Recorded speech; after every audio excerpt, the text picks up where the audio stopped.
Hello everyone, तो चलिए आज का क्लास स्टार्ट करते हैं। और आज का क्लास आपका डाउट क्लास नंबर 7 है। इसमें हम लोग क्या करने वाले हैं, इसमें देखने वाले हैं बहुत ही अच्छा लेवल का क्वेश्चन है एक। और ये कॉन्सेप्ट के बारे में मैं बता दूं कि मैं कब पढ़ाया था। 1000 गोल्डन रूल्स वाला जो सीरीज़ है उसमें एडजेक्टिव चैप्टर जो मैं कराया था उसमें ये कॉन्सेप्ट मैं बहुत डिटेल में बताया हूँ। 2 बार वीडियो मुझे बनाना पड़ा था इसके लिए, क्योंकि फर्स्ट वीडियो में कुछ लोगों का कुछ डाउट रह गया था, तो मैं उसके लिए सेकंड वीडियो भी बनाया था। तो आप लोग 1000 गोल्डन रूल्स वाले में सर्च करोगे एडजेक्टिव वाले चैप्टर में, ये जो कॉन्सेप्ट मैं बताने वाला हूँ आज पूरे डिटेल में बताया हूँ। ठीक है, आज भी आप समझ जाओगे बहुत अच्छे तरीके से। अब ज़रा देखिए कि जितने भी यहाँ पर लेक्चर्स हैं इसके अगर आपको PDF चाहिए तो आप इस नाम से एक एप्लीकेशन है जिसका लिंक मैं कमेंट में दे रखा हूँ, उसको डाउनलोड कर सकते हो।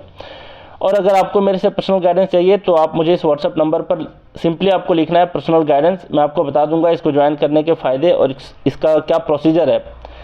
ठीक है, चलते हैं डाउट के ऊपर। ये डाउट है आपका स्टूडेंट नंबर 11 एंड 15 का, तन्नू राणा, ये दिल्ली से हैं। और इनका मैं एक चीज़ बता दूं कि CHSL का जो एग्ज़ाम हुआ है इस बार, CHSL का जो एग्ज़ाम हुआ है इसमें आउट ऑफ 25 इनका 24 करेक्ट है। और एक बात और बता दूं कि एक क्वेश्चन जो इनका छूट गया है ना, मतलब वो करी नहीं थी, वो गलत नहीं हुआ, वो करी नहीं थी, छोड़ दी थी। ठीक है, वो कैब से रिलेटेड था वो। तो इनकी तैयारी बहुत अच्छी है, तो ऑब्वियस सी बात है कि इनका लेवल बढ़िया है इंग्लिश में, तो बढ़िया लेवल का ही क्वेश्चन करेंगे ये। अब ज़रा बात करते हैं। देखो यहाँ पर आप लोग देखना, ये क्लोज टेस्ट का क्वेश्चन है। यहाँ पर 4 ऑप्शन दे रखा है आपको। फर्स्ट वाले जो ब्लैंक है इसको आपको क्या करना है, फिल करना है। ठीक है, अब ज़रा देखिए ऑप्शन पहले देखते हैं। यहाँ पर गिव है, फिर आपका गिवन है, फिर आपका गिविंग है, फिर आपका टू गिव है। ज़रा देखिए यहाँ पर आपको पूरा तो पढ़ना भी चाहिए एक बार पूरा क्लोज टेस्ट को, लेकिन आप नहीं भी पढ़ोगे तो भी काम आपका चल जाएगा। देखो यहाँ पर क्या क्या रहा है, यहाँ पर ये ब्लैंक है, फिर कह रहा है the many existing cyber warfare scenarios. बस इतना पढ़ोगे आपका काम चल जाएगा। देखो कैसे, सबसे पहली बात कि गिव और टू गिव तो नहीं होगा। गिव इसलिए नहीं होगा कि क्यों गिव से पहले इसका एक सब्जेक्ट होना चाहिए था, सब्जेक्ट होना चाहिए था, वो प्लूरल में होना चाहिए था, जो कि आपको यहाँ पर मिलेगा नहीं। तो ये गिव आपका वर्ब होगा नहीं। टू गिव भी आपका क्या काम करता है, ये एज ए सब्जेक्ट काम करता है। ध्यान देना, मैं बताया था आपको कि सब्जेक्ट की तरह भी काम करता है क्या, टू इन्फिनिटिव। तो यहाँ पर सब्जेक्ट की तरह अगर टू गिव को अगर यहाँ पर रख देते हैं तो आपको पता चलेगा कि इसका फिर वर्ब कहाँ गया, तो वर्ब ढूंढोगे मिलेगा नहीं, तो इसका मतलब ये भी आपका नहीं होगा। और मैक्सिमम लोगों का इतना तो क्लियर हो गया होगा कि आ तो गिवन होगा, आ तो गिविंग होगा, है ना। ये दोनों तो होंगे नहीं, क्योंकि मैं बता दिया क्यों नहीं होगा। और अब डाउट रह जाता है कि गिवन होगा या फिर गिविंग होगा। ये बहुत ज़्यादा कन्फ्यूजन क्रिएट करता है। दोनों पार्टिसिपल है, ये आपका प्रेजेंट पार्टिसिपल है और ये आपका पास्ट पार्टिसिपल है। अब समझो कि इन दोनों में किसका इस्तेमाल करेंगे यहाँ पर।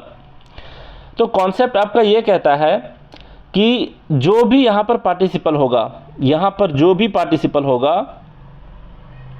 यहाँ पर जो भी पार्टिसिपल आएगा, मतलब पास्ट पार्टिसिपल और प्रेजेंट पार्टिसिपल, इसके पीछे का कॉन्सेप्ट ये है कि इससे रिलेटेड, मतलब इस पार्टिसिपल से रिलेटेड जो भी नाउन होगा सेंटेंस में, समझो मैं क्या कह रहा हूँ, मतलब इससे जुड़ा हुआ जो भी नाउन होगा, अगर वो नाउन यहाँ पर आया हुआ पार्टिसिपल का डूअर होगा तो वो सेंटेंस क्या होगा, एक्टिव फॉर्म में होगा। और एक्टिव फॉर्म में होगा इसका मतलब वहाँ पर वर्ब का फोर्थ फॉर्म लगेगा, यानी ING वाला फॉर्म लगेगा। क्लियर। फिर दूसरी बात यह है यहाँ पर कि इससे जुड़ा हुआ जो भी नाउन होगा, उस पार्टिसिपल से जुड़ा हुआ जो भी नाउन होगा, अगर उसका जो नाउन है, अगर उस वर्ब का मतलब यानी पार्टिसिपल का अगर रिसीवर होगा तो वो सेंटेंस किस में होगा, पैसिव में होगा। और अगर वो पैसिव में होगा तो वहाँ पर वर्ब का थर्ड फॉर्म इस्तेमाल होगा।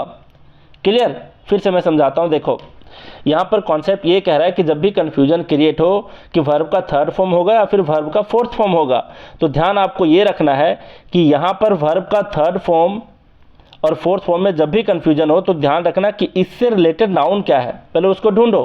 तो आप ढूंढोगे तो यहाँ पर पता चलेगा कि the many existing cyber warfare, यहाँ तक है, सिनेरियोज। आपको देखने को मिल रहा है कि सिनेरियोज आपका प्लूरल में है, यानी कि ये नाउन की बात कह रहा है। बाकी इसके पहले जितने सारे आए हैं तो कुछ यहाँ पर डिटर्मिनर है तो कुछ यहाँ पर क्या है, इसके एडजेक्टिव हैं। तो इस पर ज़्यादा फोकस हम लोग नहीं करेंगे, कई बार इसका कंपाउंड नाउन की तरह भी काम करता है। तो साफ साफ क्लियर है यहाँ पर कि सिनेरियोज यहाँ पर नाउन है जो किससे रिलेटेड है, यहाँ पर जो वर्ब आएगा उससे रिलेटेड है। अब आपको ध्यान ये देना है कि ढूंढेंगे कि यहाँ पर जो भी वर्ब होगा इसका जो ये नाउन होगा, इससे रिलेटेड जो नाउन है, क्या इस वर्ब का डूअर है या फिर उसका रिसीवर है, इस चीज़ को फाइंड आउट करो। अगर डूअर है, अगर डूअर होगा तो वो सेंटेंस आपका एक्टिव होगा और वहाँ पर वर्ब का फोर्थ फॉर्म लगेगा, यानी वर्ब का आईएनजी फॉर्म लगेगा। अगर ये नाउन जो है इस वर्ब का रिसीवर होगा, अगर वो रिसीवर है तो इसका मतलब है कि वो पैसिव सेंस में आएगा, पैसिव फॉर्म में होगा, मतलब पैसिव मीनिंग में होगा। और पैसिव मीनिंग में क्या होता है, वर्ब का थर्ड फॉर्म का इस्तेमाल हम करते हैं। क्लियर?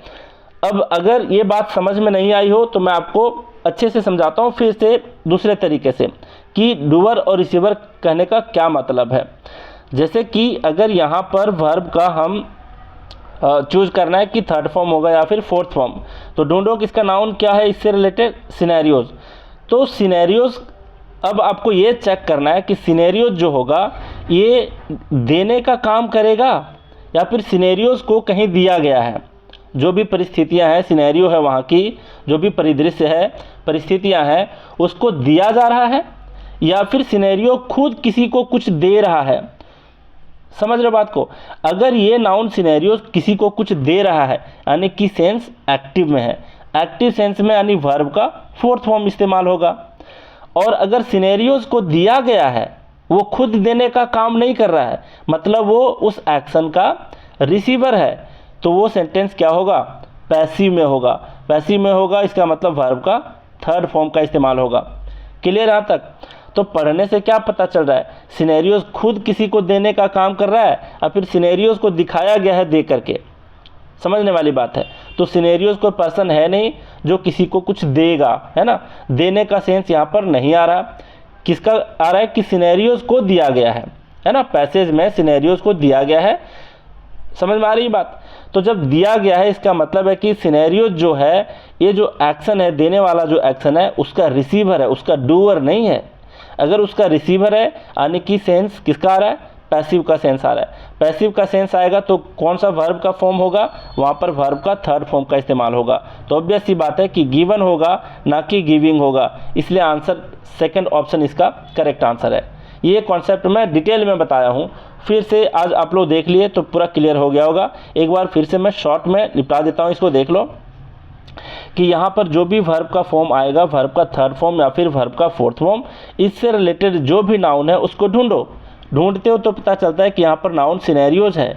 अब आपको ये चेक करना है कि सिनेरियोज इस वर्ब का डूअर है या फिर इस वर्ब का रिसीवर है। अगर डूअर होगा मतलब खुद वो काम को कर रहा होगा, यानी कि देने का अगर काम कर रहा है तो वो एक्टिव फॉर्म में होगा। एक्टिव फॉर्म में होगा तो वहाँ पर वर्ब का फोर्थ फॉर्म का इस्तेमाल होगा। अगर वो खुद काम नहीं कर रहा होगा, डूअर नहीं होगा, रिसीवर होगा, इस एक्शन का रिसीवर होगा, यानी कि उस पर ही काम किया जा रहा है, उसको ही दिया जा रहा है, सिनेरियोज को आपके सामने दिया जा रहा है ना। यानी कि सिनेरियो जो है इस एक्शन का क्या है, रिसीवर है। रिसीवर है यानी कि वहाँ पर वो पैसिव सेंस दे रहा है। पैसिव सेंस दे रहा है मतलब कौन सा वर्ब का इस्तेमाल होगा, वर्ब का थर्ड फॉर्म का इस्तेमाल होगा। क्लियर?